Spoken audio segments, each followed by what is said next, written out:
In the spring of 1876, a carpenter named Isaiah Cole was hired to assess the structural integrity of an old cotton estate 3 miles southeast of Savannah, along a narrowing dirt road that had once been called Bell's Landing. The property, known locally as Bell Grove, had survived the war, emancipation, and nearly 15 years of slow decay.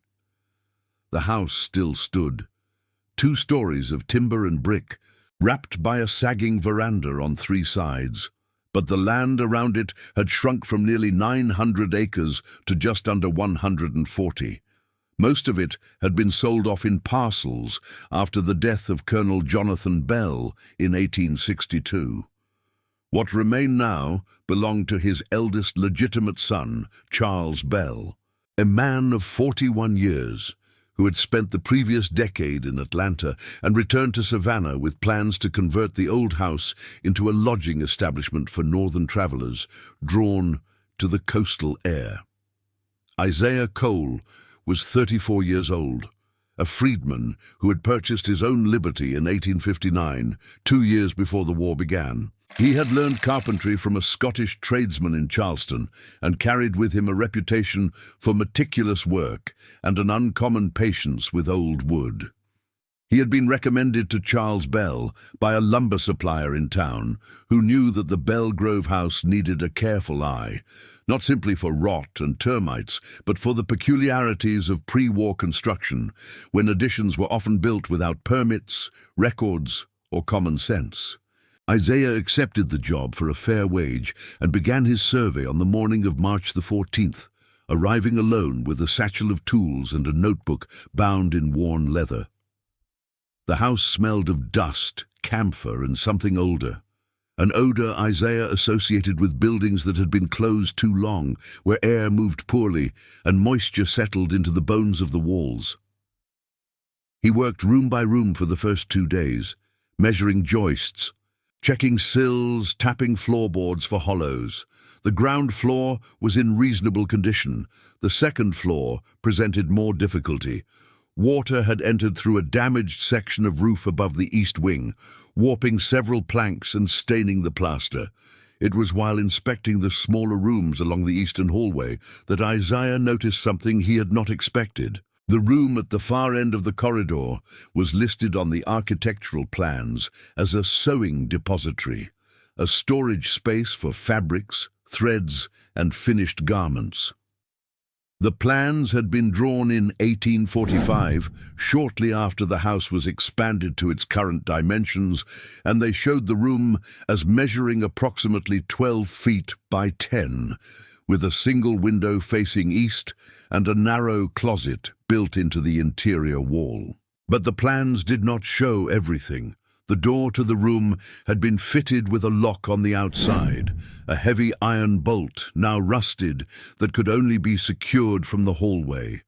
A lock of that type, Isaiah knew, was not intended to protect valuables from thieves. It was intended to prevent someone from leaving. The floorboards also told a story. Unlike the rest of the second floor, where planks ran parallel in the standard direction and had been nailed at regular intervals along the joists, the boards in the sewing depository had been nailed along the edges as well, secured at all 4 sides, as if someone had wanted them never to shift, never to creak, never to be lifted. The nails themselves were of a different gauge, heavier than those used elsewhere in the house, and the wood, though cut from the same pine, had been laid with an attention to concealment rather than craft. The grain of one board had been deliberately misaligned with its neighbor to break the visual pattern that might otherwise reveal a seam. Isaiah had seen such work before, not often, but enough to recognize its meaning. In older houses, especially those with histories that predated the war, certain spaces were built to be forgotten. He knelt on the dusty floor and ran his fingers along the edges of 3 boards near the room's center beneath the window. They had been cut slightly shorter than the others, leaving a gap of less than a 1/4 inch at the joint. A gap now filled with years of compacted dust, but still visible if one knew where to look. He pried the first board with the flat end of his chisel. It resisted, then gave with a dry crack that echoed through the empty house. Beneath it lay a void of perhaps 6 inches between the floor and the ceiling of the room below. Inside that void, wrapped in a length of fabric so decayed that it crumbled at his touch, rested a wooden box. The box was small, no larger than a lady's jewelry case, made of cedar and reinforced at the corners with brass fittings that had oxidized to a dull green. It had no lock. Isaiah lifted it from the cavity, set it on the windowsill where the morning light fell strongest, and opened it. Inside were 4 objects. The first was a silver hair comb, tarnished nearly black, with fine teeth and an ornate handle engraved with the initials E.B. The second was a photograph, a daguerreotype mounted behind glass in a simple brass frame, showing a family posed stiffly in front of the very house in which Isaiah now stood. The third and fourth objects were 4 sheets of paper, folded twice, covered in handwriting that matched the script used in plantation ledgers.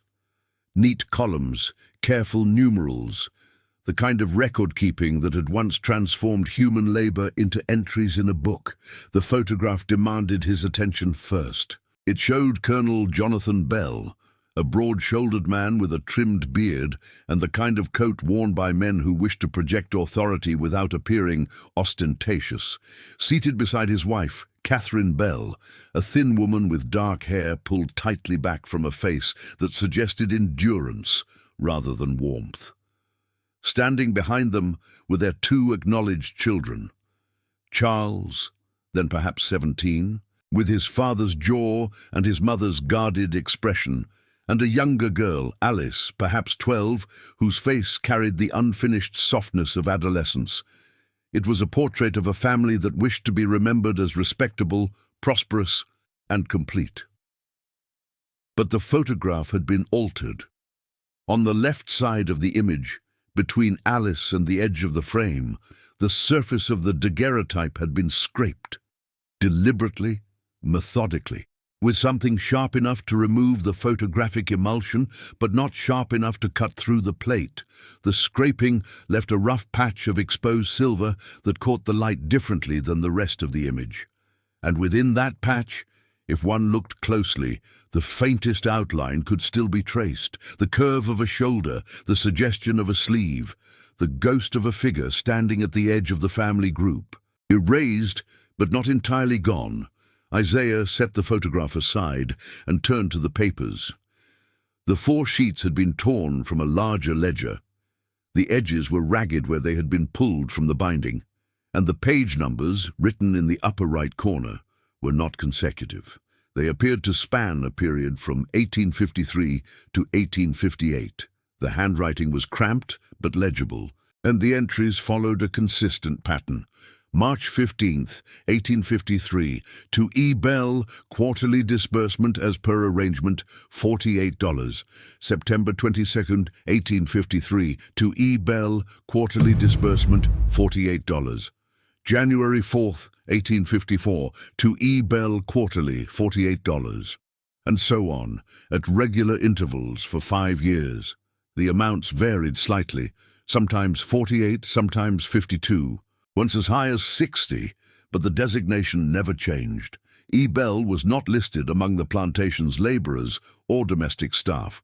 She appeared in a separate section of the ledger under a heading that read Family Accounts and Provisions, alongside entries for clothing, medical care, and travel expenses. The final entry on the last sheet was dated October of 1858 and was written in a different hand, the Colonel's. Isaiah would later learn, and contained more detail than the others. October 12, 1858. Arranged with Mr. Whitaker for preparation of documents securing to E. Bell title to the house on the eastern parcel, 20 acres of timber and cleared land, and permanent participation in the revenues of the property to be recorded upon the event of my death or upon her marriage, whichever should occur first. Directed that these provisions be kept separate from the general will until such time as their execution becomes necessary, paid Mr. Whitaker $12 for drafting and witness fees. Isaiah read the entry 3 times. Then he read it again. He was not a lawyer, but he understood enough about estates, inheritance, and the language of legal preparation to grasp what the paper suggested. The colonel had intended to provide for E.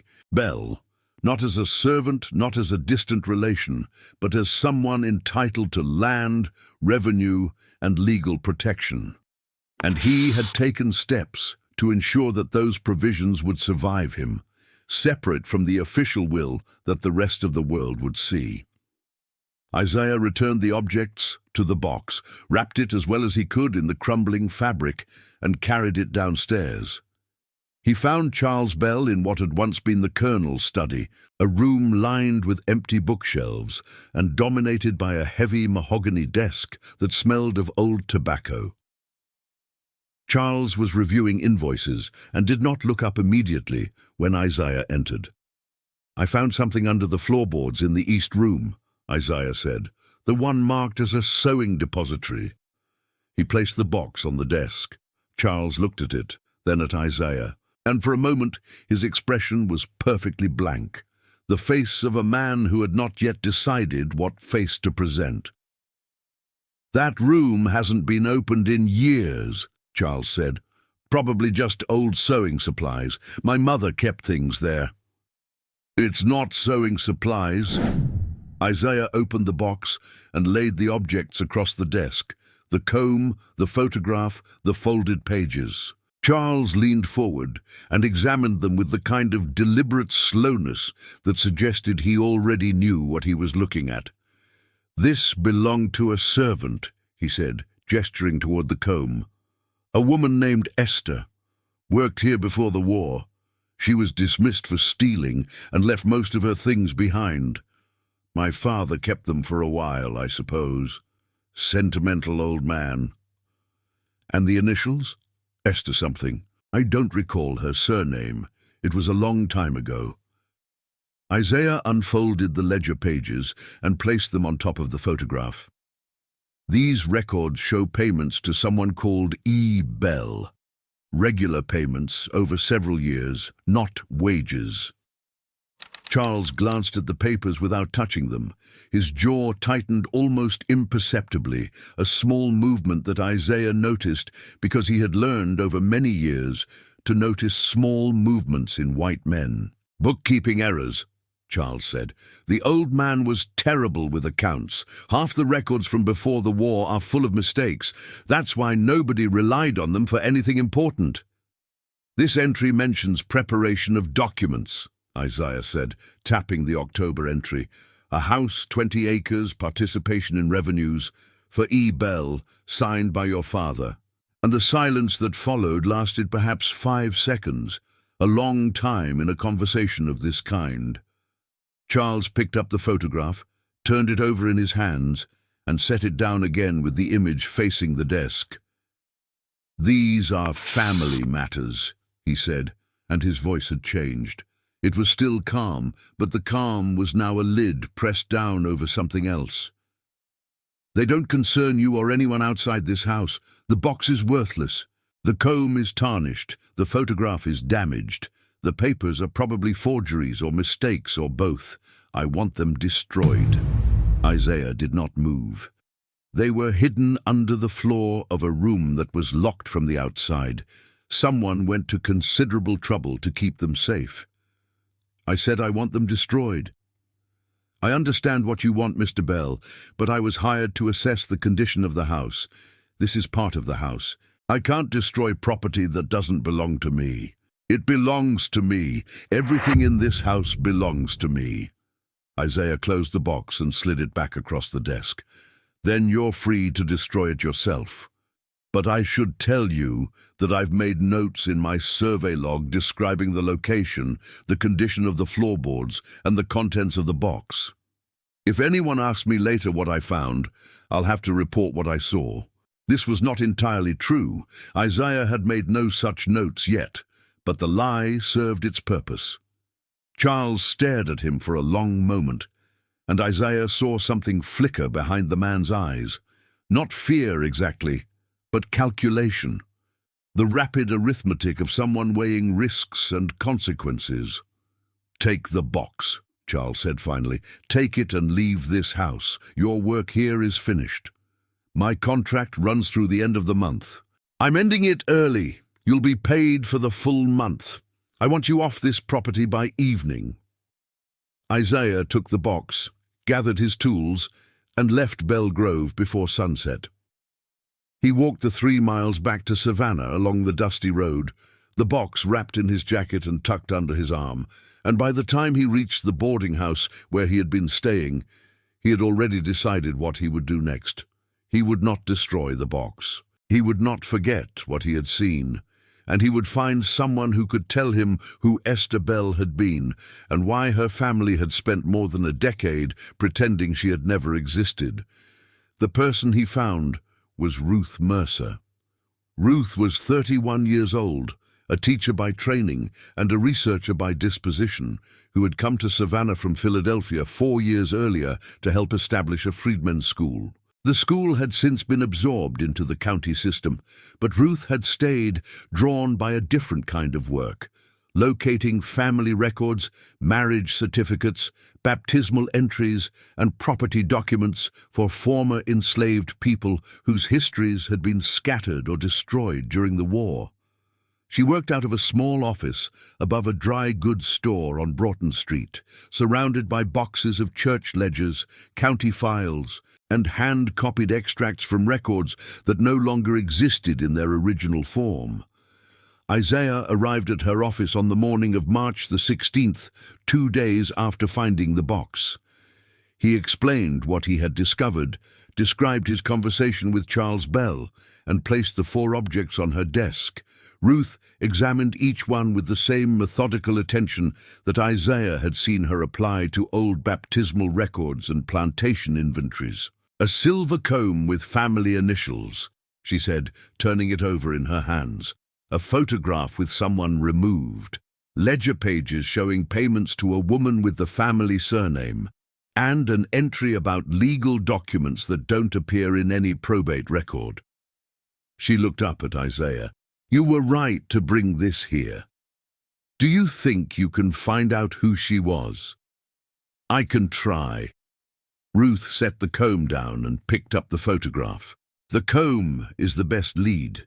It was made by a craftsman, and craftsmen keep records. If I can find the silversmith who made it, and when it was commissioned, we'll have a starting point." Over the following week, Ruth worked through every channel available to her. She wrote letters to silversmiths and jewelers in Savannah and Charleston, describing the comb's design and asking if anyone recognized the workmanship. She searched the church records of St. John's Parish, where the Bell family had worshipped for generations, looking for any mention of an Esther.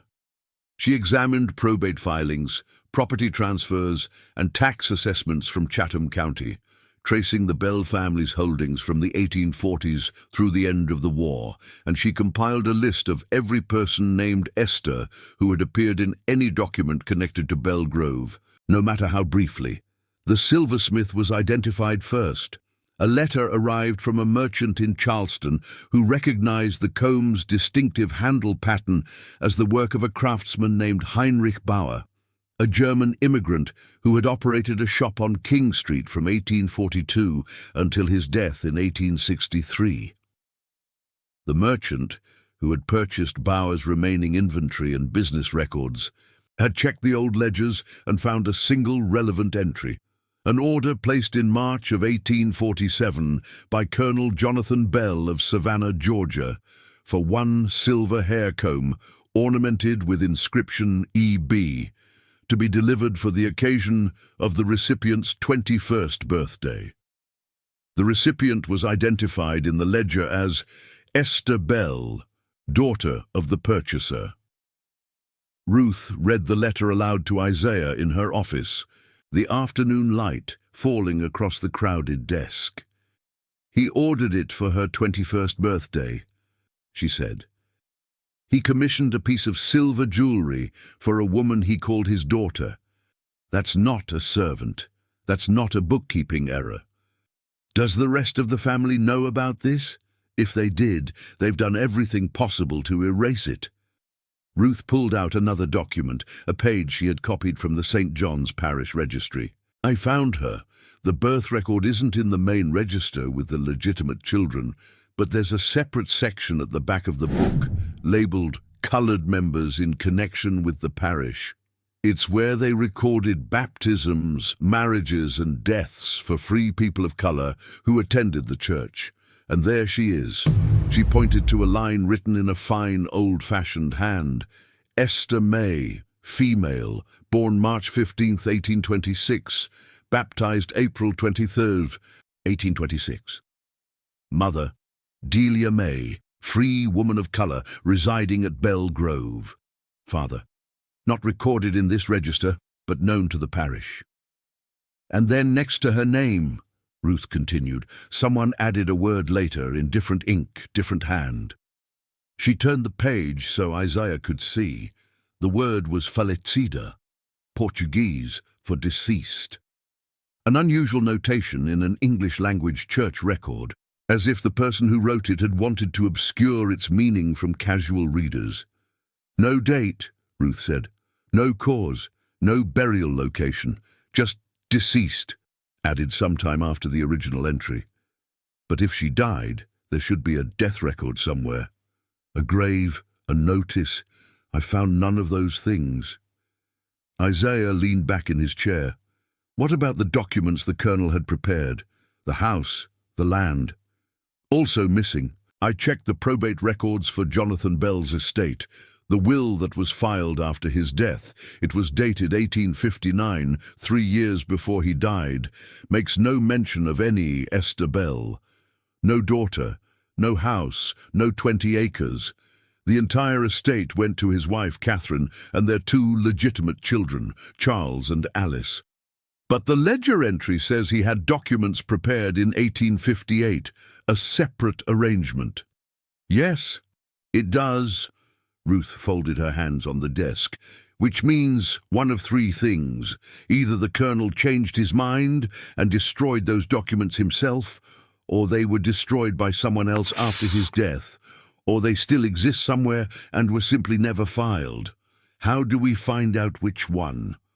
We talked to the man named in the ledger entry, Ruth said, Mr. Whitaker, the one who drafted the documents and collected $12 for his trouble. If he's still alive, he may remember what happened. But finding Amos Whitaker proved more difficult than either of them expected. The man had not practiced law in Savannah for nearly a decade. His office on Bull Street had been closed since 1867, and his name no longer appeared in city directories. Neighbors in his former district remembered him vaguely. An old man, they said, who kept to himself and had no family in the area. But no one could say with certainty whether he was alive or dead. It was during this search that the resistance began. Isaiah first noticed it when he attempted to examine additional records at the Chatham County Courthouse. The clerk, a thin man with spectacles and the manner of someone perpetually annoyed by the demands of the public, informed him that the pre-war property books for Bell Grove had been misplaced during the recent reorganization and were not available for consultation. Reorganization? Isaiah asked. What reorganization? The county moved the archives to a new storage facility last month. Some of the older volumes haven't been unpacked yet. Could be weeks, could be months. No way to know. Isaiah knew that the county had not moved its archives. He had been in the courthouse basement only 2 weeks earlier, examining land records for another property, and the shelves had been in their usual disarray, exactly as they had been for years. But he did not argue. He simply nodded, left the courthouse, and walked to the office of the Savannah Morning News, where he spent 3 hours searching back issues for any mention of the Bell family between 1860 and 1866. He found wedding announcements for Charles and Alice, obituaries for the colonel and later for Catherine, reports of land sales, crop yields, and the usual comings and goings of a prominent family, but nothing about an Esther, No birth notice, no marriage, no death, no mention of any kind. Meanwhile, Ruth faced obstacles of her own. When she returned to St. John's Parish to request access to additional church records, specifically the vestry minutes from the 1850s, which might have documented discussions about Esther's status, the pastor, a man named Reverend Samuel Hastings, refused her entry. "Those records are for church members," he said, standing in the doorway of the parish office with his arms crossed. "And they contain private matters that are not appropriate for public examination. I'm not asking to publish them. I'm conducting genealogical research." "On whose behalf?"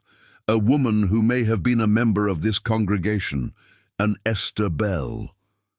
The pastor's expression did not change, but something in his posture shifted, a slight drawing back, as if the name itself had physical weight. "I'm not familiar with any Esther Bell," he said, "and I'm afraid I can't help you. The archives are closed to outside researchers at present. Perhaps you might try again after the summer." He closed the door before Ruth could respond. Later that same week, Isaiah heard from a fellow carpenter that Charles Bell had been making inquiries about him. According to the carpenter, Charles had been telling anyone who would listen that Isaiah was a troublemaker, a man who had been dismissed from Belgrove for attempting to extort money from the family by manufacturing false claims about hidden heirs and stolen inheritances. Charles had reportedly said that Isaiah intended to forge documents and lay claim to the Bell property himself, using fabricated evidence to defraud the legitimate owners. "He's calling you a fraud," the carpenter said. "Says you're trying to steal his land." Isaiah was not surprised. He had expected something like this, if not from Charles, then from someone who shared his interests. What troubled him was the speed with which the story had spread. Within days, the white merchants with whom Isaiah regularly contracted for lumber and supplies began to treat him differently. One cancelled an existing order without explanation. Another suddenly demanded payment in advance for materials that had previously been extended on credit. A third, who had known Isaiah for years, crossed the street to avoid speaking to him. "You're being frozen out," Ruth observed when Isaiah described the situation. "They don't need to prove anything against you. They just need to make it impossible for you to work. Then I'll work somewhere else." "Where?" "Charles Bell is connected to half the builders in Savannah. If he's decided to destroy your reputation, word will travel faster than you can." Isaiah knew she was right, but he also knew that backing down now would confirm every lie Charles had told. He had not asked for this fight, but he would not walk away from it simply because it had become uncomfortable. And then, on the morning of March the 25th, Ruth received a visitor. The man who climbed the narrow stairs to her office was old, 68 years by his own account, and moved with the careful deliberation of someone whose joints no longer trusted him. He wore a coat that had been expensive once, perhaps 20 years earlier, but was now frayed at the cuffs and missing a button. His hands trembled slightly as he removed his hat and introduced himself. "My name is Amos Whitaker," he said. "I understand you've been looking for me." He had heard, he explained, through a former colleague who still worked part-time at the courthouse. The colleague had mentioned that a woman from Philadelphia had been asking questions about the Bell estate, specifically about documents that Amos Whitaker might have prepared for Colonel Jonathan Bell before the war. The rumor had reached Amos at the small boarding house where he now lived, on the west side of town, and he had spent 3 days deciding whether to come forward. "I'm an old man," he said, settling into the chair across from Ruth's desk. "I have no family, no standing, and very little time left. I've spent the last 10 years trying not to remember most of what I did during my career. But this—" He paused, and his eyes moved to the silver comb. which Ruth had placed on a shelf near her desk as a kind of silent reminder of why she was doing this work. "This is something I should have spoken about a long time ago." He told Ruth that he had been a young lawyer in 1858, newly admitted to the bar and eager to build a practice. Colonel Jonathan Bell had been one of his first important clients, a man of substance in the community, a former officer in the state militia, a landowner with interests in cotton, timber, and shipping. The colonel had summoned Amos to Bell Grove in October of that year and explained in a private conversation conducted in the study where Charles Bell now reviewed his invoices that he wished to make provisions for a daughter who was not acknowledged in his official will. The daughter was a woman named Esther, Amos said. Esther Bell, or Esther May. She used both names at different times. The colonel told me that she was his firstborn child, the daughter of a free woman of color named Delia May, who had lived on the Bell property and died when Esther was very young. The colonel had acknowledged Esther privately, had raised her in the household as a ward rather than a servant, and had provided for her financially throughout her life. But he had never recognized her legally as his daughter, and his wife Catherine had insisted that the recognition never be made public. "What changed in 1858?" Ruth asked. Esther turned 32 that year. She was still living on the property, still dependent on the colonel's goodwill, still vulnerable to being turned out if anything happened to him. I believe she confronted him, or perhaps he simply decided that he could no longer postpone what he knew to be right. In any case, he instructed me to prepare a separate document, independent of his will, that would grant Esther a house on the eastern edge of the property, 20 acres of land, and a share of the plantation's revenues equivalent to what each of his legitimate children would receive. The document was to be held in confidence until his death, at which point it would be executed alongside his official will. Amos paused, and for a moment he seemed to lose himself in the memory. "I drafted the papers myself, 2 copies. The colonel signed them both in my presence, and I witnessed the signatures. One copy was given to the colonel for safekeeping. The other was placed in my office files, with instructions that it be delivered to the county probate court upon the colonel's passing." "And was it delivered?" "No." Amos's voice dropped, and he looked down at his hands. "The colonel died in June of 1862, typhoid fever. By the time I heard of his death, 3 days had passed, and the family had already begun making arrangements. I went to Bell Grove to offer my condolences and to discuss the separate document with Mrs. Bell, Catherine, and with Charles, who had returned from Atlanta for the funeral. I told them about the provisions the colonel had made for Esther, and they told me that they were not aware of any such provisions, that the colonel had never mentioned them, and that if I attempted to produce or file any document contradicting the official will, they would contest it in court and have me disbarred for fraud. What about the copy you had in your files?" Amos was silent for a long time. "I destroyed it," he said finally. "I was young. I was afraid. Charles Bell was a powerful man even then, and his mother was more powerful still. They told me that Esther was being cared for, that she would receive a settlement, that she would want for nothing. They told me that filing the document would cause a scandal that would destroy the family and benefit no one. And I believed them. Or I chose to believe them, which amounts to the same thing." "Did you ever speak to Esther herself?" "Once, about 2 weeks after the funeral. I found her in the small house where she had been moved, a cottage at the edge of the property near the timberline. She was alone. She asked me if the papers had been filed. I told her they had not, and I explained what the family had said. She did not cry and did not raise her voice. She simply looked at me for a long moment and then said, 'Then I have never existed.' And she closed the door." Amos Whitaker left the office shortly afterward, his testimony complete. He refused payment for his time and declined to sign any formal statement, saying only that he had told Ruth what he knew and that she could do with it what she wished. He walked slowly down the stairs and disappeared into the afternoon crowd on Broughton Street. A man whose guilt had finally found a voice. 4 years too late to matter. Or perhaps exactly when it was needed most. Ruth spent the evening transcribing everything Amos had said, filling 4 pages of her notebook with his account.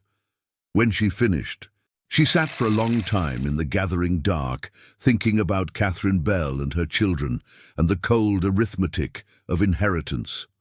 Esther had not been murdered. She had not been driven away at gunpoint or sold into bondage or buried in an unmarked grave. She had simply been deleted, slowly, methodically over years, by a family that had decided her existence was inconvenient. The photograph had been scraped. The church record had been marked deceased. The payments had been reclassified, and the document that would have protected her had been destroyed by the lawyer who wrote it. It was, Ruth reflected, a perfect crime. Not because it was violent or elaborate or clever, but because it required only patience. The Bells did not need to prove that Esther was not the Colonel's daughter.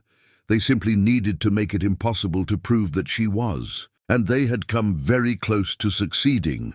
That night, Isaiah returned to Belgrove. He did so without permission, without witnesses, and without any clear plan.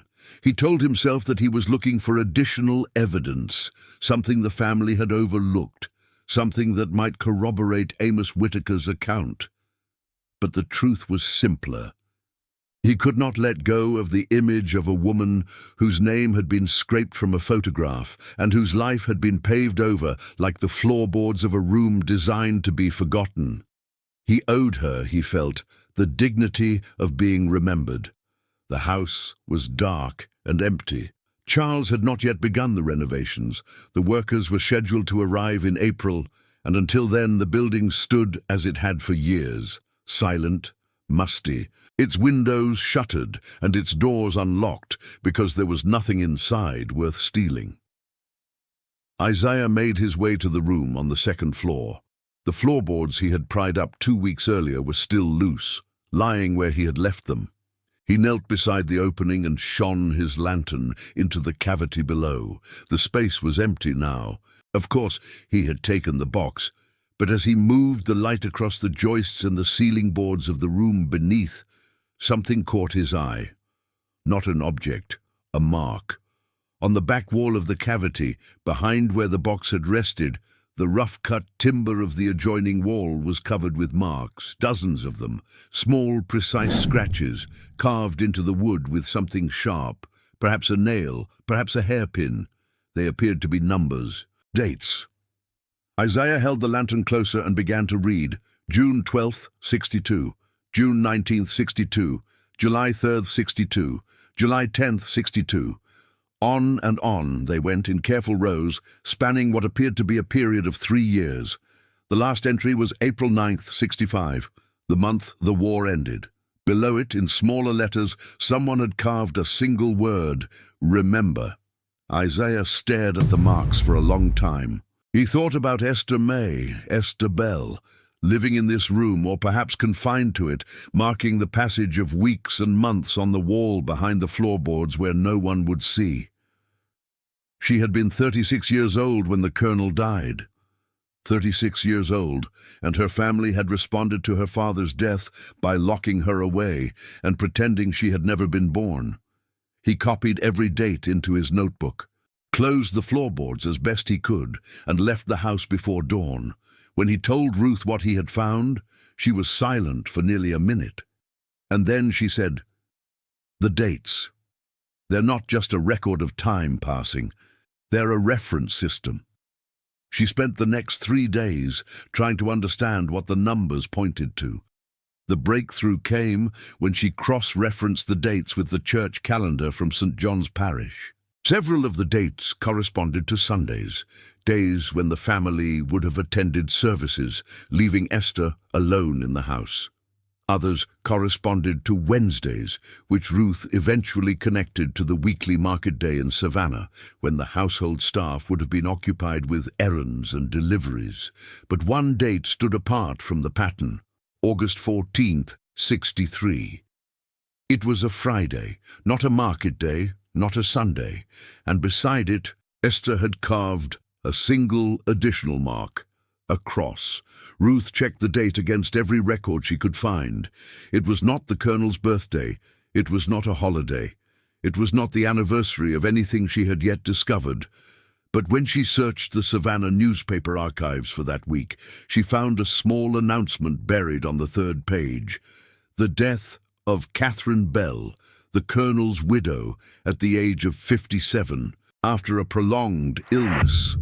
Esther had carved a cross beside the date of Catherine Bell's death, not in mourning, in something else, something Ruth could not quite name, but which felt from a distance of 13 years like the quiet marking of a door that had finally opened. Ruth did not share her discovery immediately. She sat with the date, August 14th, 1863, and turned it over in her mind like a stone whose shape she was still learning.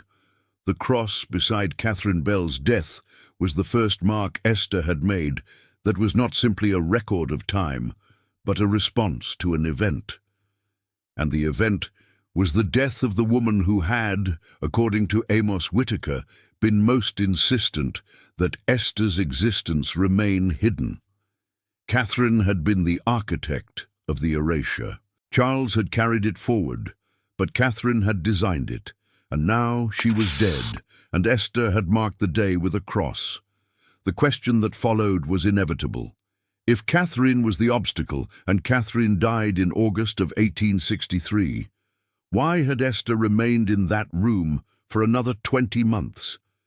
The last date on the wall was April 9th, 1865, the week Lee surrendered at Appomattox. Something had kept Esther confined long after the woman who most wanted her forgotten had been buried. Ruth turned her attention back to the Bell family. Catherine's death had not ended Charles's involvement. Charles had been 28 years old when his mother died, already a man with interests in Atlanta, already the executor of his father's diminished estate, already the keeper of whatever secrets the family had chosen to preserve. If Catherine had ordered the erasure, Charles had enforced it, and the war had provided cover for both. The war years in Savannah had been chaotic. The Union blockade had strangled the cotton trade. Confederate troops had requisitioned supplies. Records had been lost, burned, or simply abandoned as families fled the approaching army. By the time Sherman's forces reached the city in December of 1864, much of the institutional memory that might have preserved Esther's existence had already been scattered. Church ledgers had been moved to private homes, courthouse files had been packed into trunks and shipped inland. The war had erased so much, identities, properties, entire family lines, that one more disappearance was barely noticeable. But the war had also preserved things. In the disorder of those years, documents that might otherwise have been destroyed were sometimes hidden rather than burned, buried rather than discarded. And it occurred to Ruth that if Esther had been confined to that room on the second floor of Bell Grove, someone else in the household must have known. Servants, certainly. The house had employed domestic workers throughout the war, even as the plantation's enslaved laborers were gradually sent elsewhere or fled. But also, perhaps, another member of the family, Alice Bell, the Colonel's legitimate daughter, who'd been 12 years old in the photograph, and would have been in her late teens or early 20s during the war years. Alice Bell had married a cotton broker named Edmund Fraser in 1866 and moved to Mobile, Alabama. She was still alive, according to a brief society notice Ruth found in a 3-year-old copy of the Mobile Register. Alive, married, and apparently living quietly in a house on Government Street. But Ruth judged that Alice would be unlikely to cooperate with an investigation that threatened her brother's interests. Family loyalty, even across distance and time, tended to override the claims of strangers. There was, however, another woman in the Bell family orbit, Margaret Bell, a niece of the Colonel, who had inherited a collection of family papers after Catherine's death. Margaret was a widow of 50, living in a modest house on State Street in Savannah, and she was known, according to a contact Ruth had at the local historical society, to be the keeper of Catherine Bell's personal diaries. The diaries were said to contain religious reflections, household accounts, and notes on the family's charitable activities. No one had examined them closely in years. Ruth approached Margaret through an intermediary, a young woman named Clara Davies, who had been one of Ruth's most dedicated students at the Freedmen's School and now worked as a seamstress for several of Savannah's older families. Clara had mended dresses for Margaret Bell on 2 occasions and had found her to be a lonely, somewhat distracted woman who seemed grateful for conversation and company. Clara visited Margaret on the morning of April the 2nd, carrying a small gift of preserved peaches and a request. She was interested in the history of the Bell family, she said, particularly the domestic life of women before the war. A friend of hers, a teacher from Philadelphia, a very respectable woman, was writing a study of household management in antebellum Georgia and wondered if Mrs. Bell might allow her to examine any journals, recipe books, or correspondence from that period. Margaret was hesitant at first. The diaries were personal, she said. They contained private reflections that were never meant for publication. But Clara assured her that the teacher was interested only in domestic details, how meals were planned, how servants were managed, how the household adapted during the war years when supplies became scarce. Nothing political, nothing intimate, just the ordinary business of running a house. On April the 5th, Margaret agreed to lend Ruth 3 volumes of Catherine Bell's diaries, covering the years 1859 through 1864. She stipulated that they must be returned within a week and that nothing from them should be published without her express permission. Ruth accepted the conditions without hesitation. The diaries were bound in dark leather, their pages yellowed but intact, and Catherine Bell's handwriting was small, precise, and utterly without sentiment.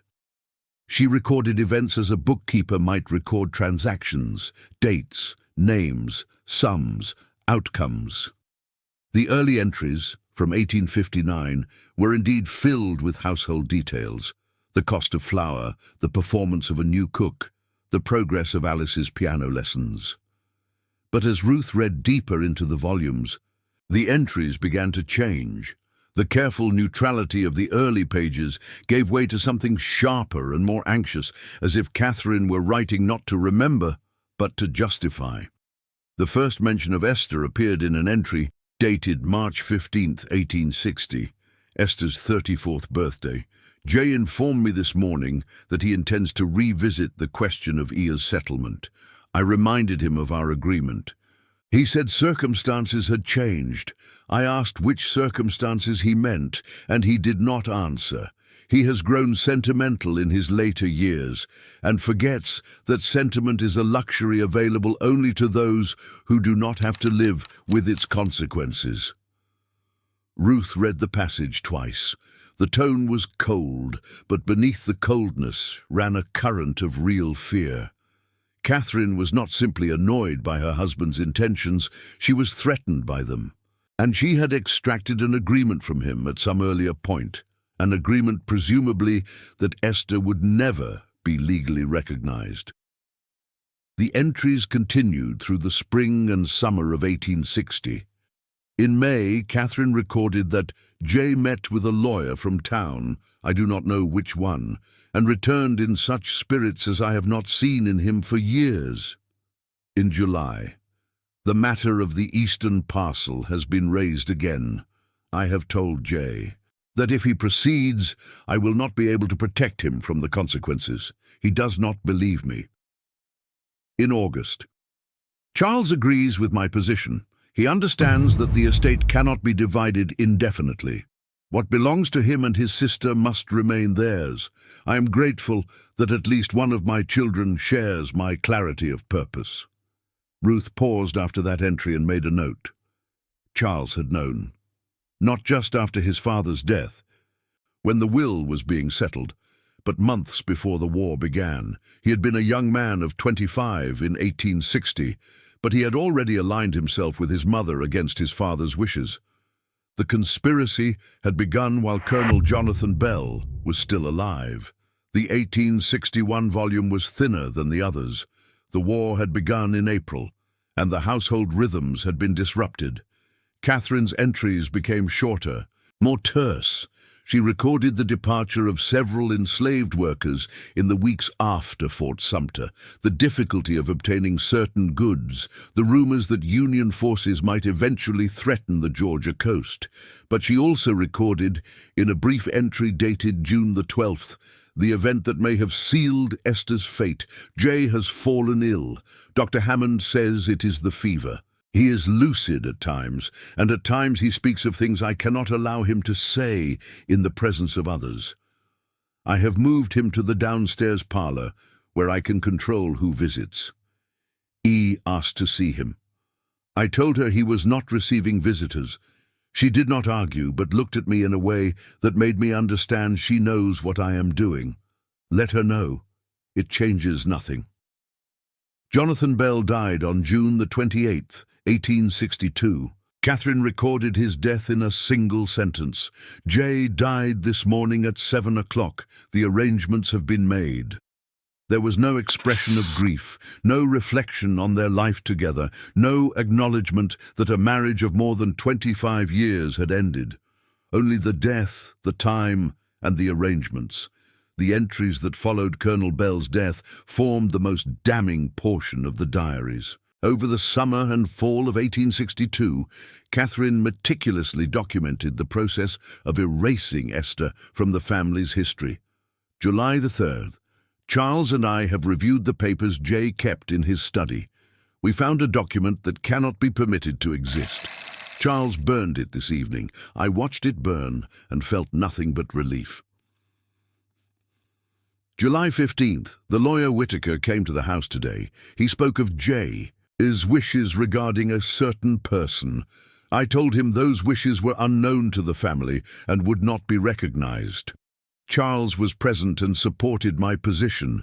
Whitaker seemed uncertain. I believe he will not press the matter. August 2nd. I have instructed the photographer Miller to prepare a new print of the family portrait. The original is to be altered before copies are distributed. Charles explained what needed to be done. Miller asked no questions, which is the mark of a man who understands his profession. September 10th. E has been moved to the small room upstairs. She complained at first and then fell silent. The room is perfectly adequate for her needs. I have explained to the household staff that she is not well and must not be disturbed. Whether they believe this explanation is of no consequence, they know better than to question me. October 21st. E has grown quiet. She eats what is brought to her, but speaks very little. Alice asked about her yesterday, and I told her the woman had returned to Charleston. Alice accepted this. She is young enough to believe what she is told. And then, in an entry dated December the 4th, 1862, Catherine wrote something that made Ruth set down the diary and sit motionless for several minutes. I sometimes hear E moving in the room above mine. She paces at night.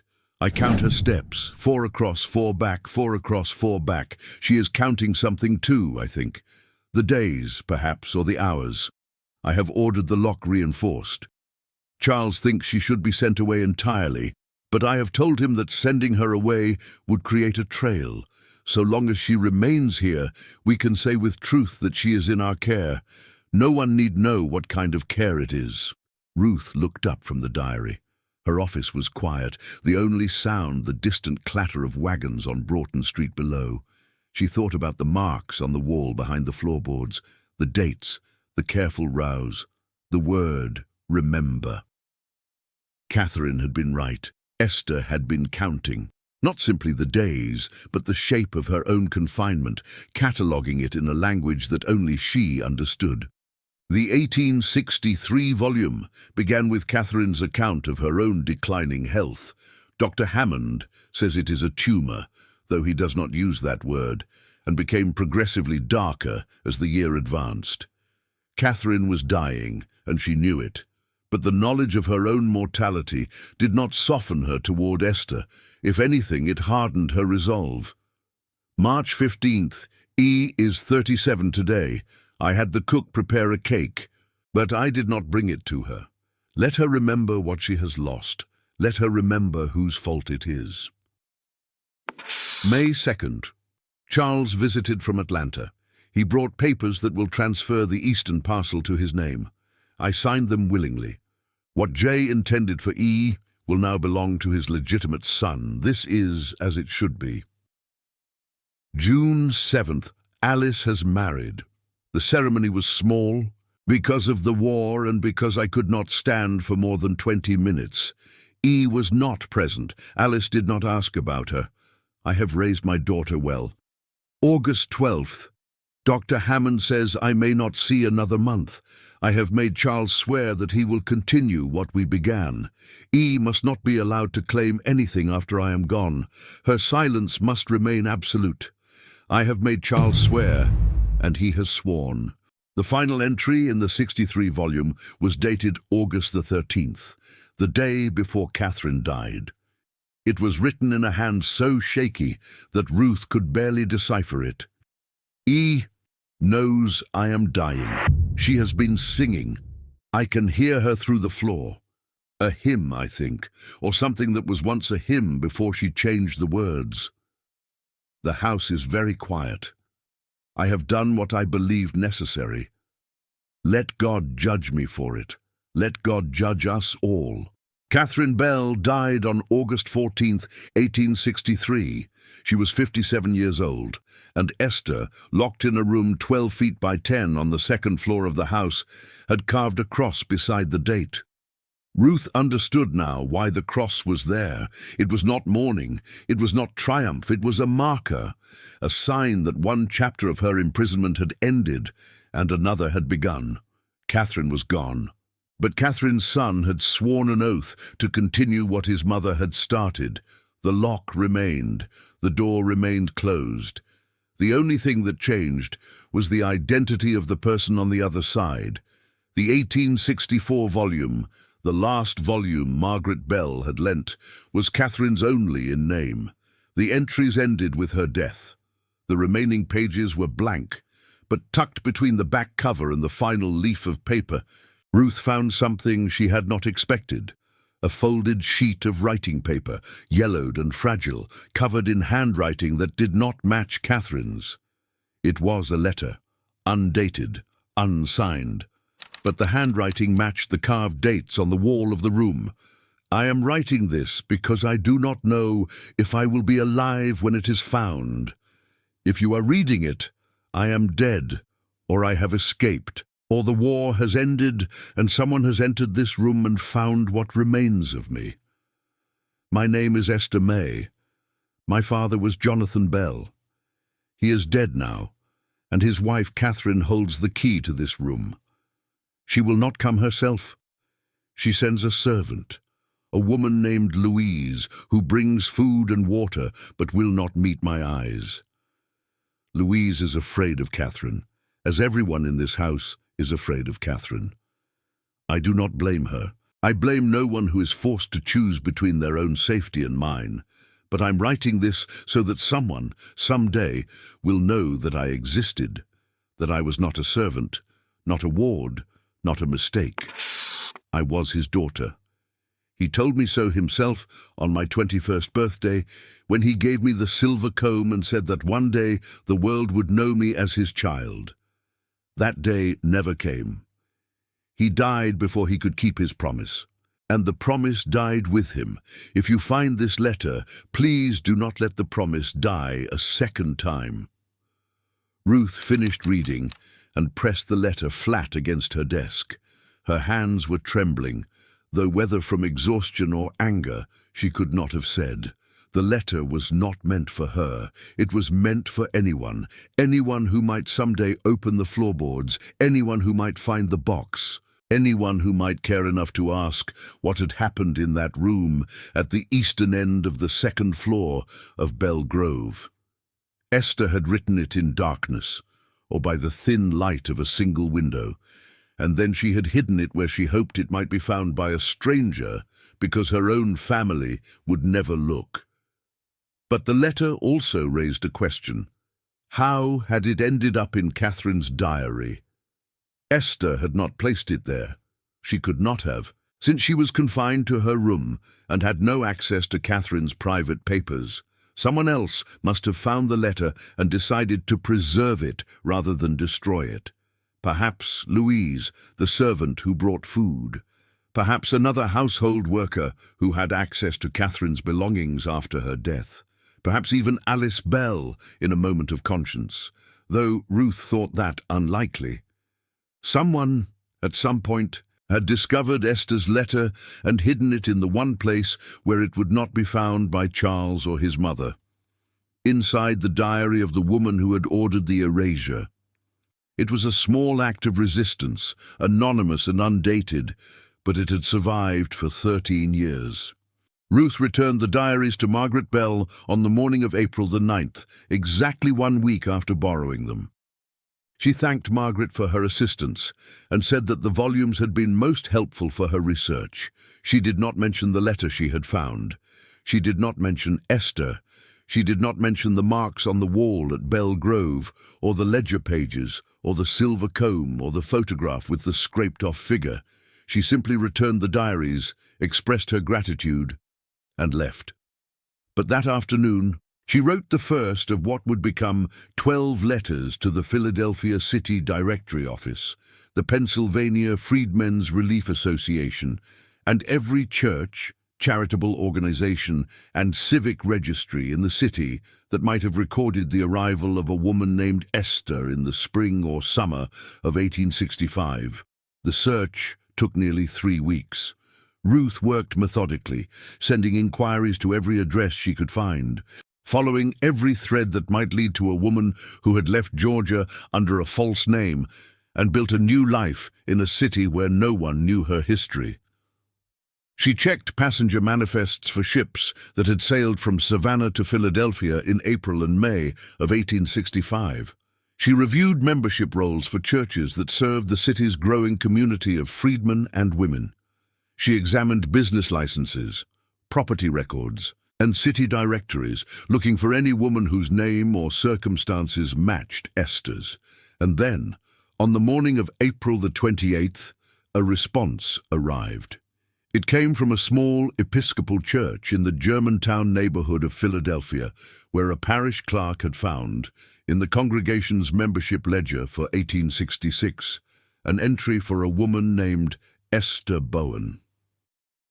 The clerk noted that Mrs. Bowen had joined the church in March of that year, had listed her occupation as dressmaker, and had given her birthplace as Savannah, Georgia. She had been in Philadelphia, according to the registration form, since the spring of '65. Ruth set the letter down and stared at it for a long moment. Esther Bowen. The initials matched. The timeline matched. The occupation was consistent with the few details from the ledgers that had described Esther's duties at Bell Grove before the war. She had been trained, as many young women in plantation households were trained, in needlework and dressmaking. And the church was in Germantown, a neighborhood that had drawn many migrants from the South in the years after emancipation. A second letter followed 2 days later. This one from the Philadelphia City Directory Office. The 1870 and 1875 editions of the directory both listed a dressmaker named Mrs. Esther Bowen at the same address, a building on Germantown Avenue that appeared, from the directory's description, to contain both a small shop and a residential apartment. The 1870 edition noted that Mrs. Bowen employed 2 assistants. The 1875 edition listed a third. She had, it seemed, built a business, modest but stable, the kind of enterprise that allowed a woman of no family connections to support herself with dignity. Ruth shared the news with Isaiah that evening. They met at the boarding house where he was staying, in a small common room that smelled of kerosene and old pipe smoke, and she laid out the letters on a table between them. "She's alive, Ruth said. She's 50 years old, living in Philadelphia, running a dressmaking shop with 3 employees. She goes by Esther Bowen. Bowen, not Bell. Bowen, not May. She chose a name that had no connection to anyone who had ever known her. Will she talk to us? I don't know. I haven't written to her yet. I wanted to ask you first, whether you think we should. Isaiah considered the question. The investigation had already cost him his contract with Charles Bell, his reputation among certain merchants, and the easy confidence of working in a town where he had spent years building relationships. It had not yet cost him his livelihood. He had found work with a builder in the next county, a man who cared more about the quality of Isaiah's joinery than about the gossip of Savannah's white families, but it had narrowed his world in ways he was still measuring. But he thought about the dates carved into the wall, the cross beside Catherine Bell's death, the letter hidden in the diary, the plea that someone would know she had existed. And he thought about Charles Bell, who had stood in his father's study and demanded that the box be destroyed, and who had then spread lies through the community to discredit the man who had found it. "Write to her," he said. "Tell her what we found.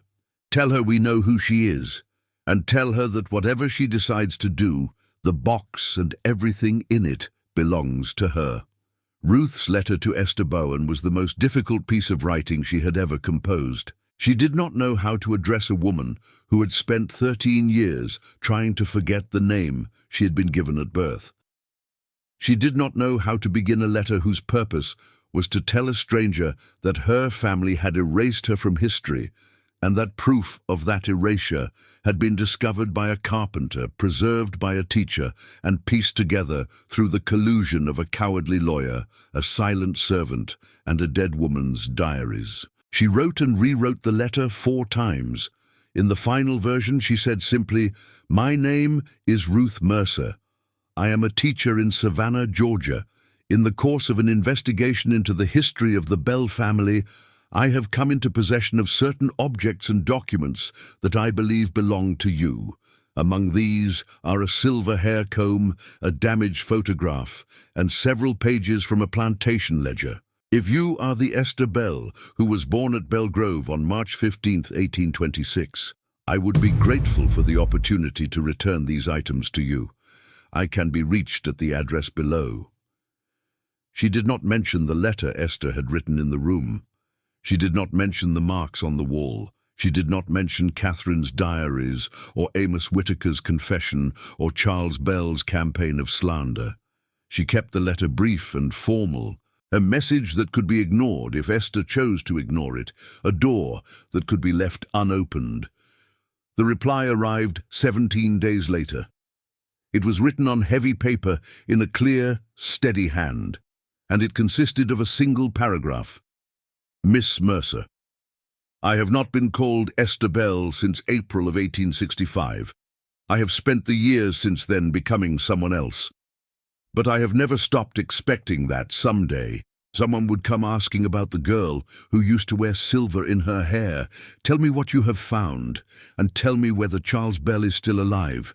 I want to know that before I decide what to do. E.B. Ruth read the letter aloud to Isaiah in her office. When she finished, they sat quietly for a few moments, neither of them quite able to articulate what the letter meant. Esther had not said she would return. She had not said she would testify or make a claim or confront the family that had imprisoned her. She had only said that she had been waiting for 13 years for someone to notice that she was gone. Ruth wrote back immediately.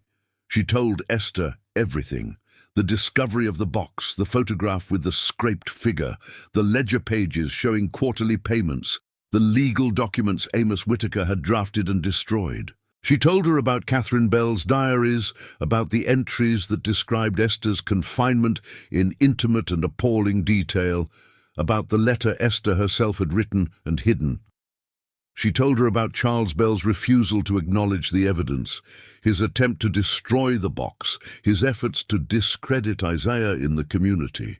And she told her about the dates carved into the wall, the long calendar of imprisonment that Esther herself had kept, day by day, week by week, from the summer of 1862 to the spring of 1865. Esther's second reply was longer. It filled 4 pages with the kind of writing that comes from someone who has been silent for so long that the words, once released, cannot be contained. I was 36 years old when I was moved to that room. I had spent my entire life on the Bell property, believing, because my father told me, that I would be provided for after his death.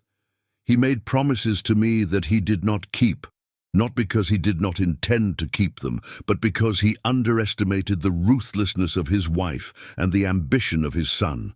I do not hate him. I loved him, and love is not something that can be undone by the failures of the person who received it. But I hate what was done in his name and after his death, and I have spent 13 years trying to decide whether that hatred would consume me or sustain me. The woman you found in the diaries, Catherine, was not a monster. She was something more dangerous, a woman who believed she was protecting her children from a threat that existed only in her mind. She saw me not as a person, but as a claim, a competing interest, a liability that could only be eliminated by being silenced. And when my father died, she silenced me. Not with violence. I was never struck, never starved, never directly threatened. She silenced me with patience. She moved me to the room. She told the household that I was ill. She reinforced the lock, and then she waited. The waiting was the worst part. Violence ends. Violence is a moment, and then it passes, and you are left with whatever it has made of you. But waiting has no shape and no end. You do not know whether the door will open in an hour or a day or a year or never. You do not know whether the person who holds the key remembers that you are there. You do not know whether you will die in that room, and if you do, whether anyone will find your body or simply close the door and walk away. I marked the dates on the wall because marking them was the only way I could prove to myself that time was passing. If time was passing, there was hope. If there was hope, I could survive. I was in that room for nearly 3 years. Louise, the servant who brought my food, was the only person I saw during that entire period. She never spoke to me. She never acknowledged that I was anything more than a tray that needed to be delivered and a chamber pot that needed to be emptied. I do not know whether she was forbidden to speak or simply afraid. I do not know whether she pitied me or resented me or thought about me at all after she closed the door, but I remember her face. I remember the way she would not look at me. I remember that more than anything else. When the war ended, something changed. I do not know exactly what. I had no news of the outside world beyond what I could infer from the sounds of the household. But the sounds changed. The house grew quieter. Fewer voices in the hallways, fewer footsteps on the stairs. One morning in April, Louise opened the door and did not close it behind her. She stood in the doorway and said, "The war is over. The soldiers are coming. You should leave before they arrive." I did not ask questions. I did not gather belongings. I walked out of that room, down the stairs, and out the back door of the house where I had lived for 39 years. I did not look back. I walked to Savannah, found a church that was helping freedmen and refugees travel north, and gave them a name that was not my own. 6 weeks later, I was in Philadelphia. I have built a life here. It is not the life I would have chosen, the life of a daughter of a wealthy family, a life of comfort and recognition and belonging. But it is my life. I earned it. I made it. And I will not let Charles Bell take it from me or make it small or pretend that it never happened. Isaiah read the letter in silence. When he finished, he folded it carefully and handed it back to Ruth. "She needs to come back," he said. "Not for the money. Not for the land, for the record, so that no one can ever say again that she didn't exist. How do we convince her? We tell her the truth. We tell her that Charles Bell is alive and well and using the property that should have been hers to build a hotel for northern tourists who have never heard her name. We tell her that the photograph with her face scraped off is still in that box. And we tell her that if she doesn't come back, the only record of what happened to her will be a few pages of notes in a teacher's office and some marks on a wall that Charles Bell will paint over as soon as the renovations begin. Ruth wrote to Esther again. She did not argue. She did not plead. She simply laid out the facts as Isaiah had described them. The property that should have been Esther's was being converted into a commercial enterprise. The evidence of her existence was being suppressed. The men who had imprisoned her were facing no consequences and admitting no wrongdoing. And then she added a final line. You told me in your first letter that you have spent 13 years waiting for someone to come asking about the girl who used to wear silver in her hair. I am that someone, but I cannot finish what you started. Only you can do that. 3 weeks passed without a reply. Ruth began to believe that Esther had decided, finally, to close the door that Ruth's first letter had opened, to remain in Philadelphia, to continue her life as Esther Bowen, to let the past remain where she had buried it. She did not blame her. The cost of returning, of confronting, of testifying, it was immeasurable, and the reward, whatever it might be, was uncertain and probably small. But on the morning of June the 2nd, a telegram arrived at Ruth's office. It had been sent from the Western Union office in Philadelphia and consisted of 5 words. I will come. Stop. June 10th. Stop. And beneath that, a single additional line. Tell Charles Bell I am coming. Stop.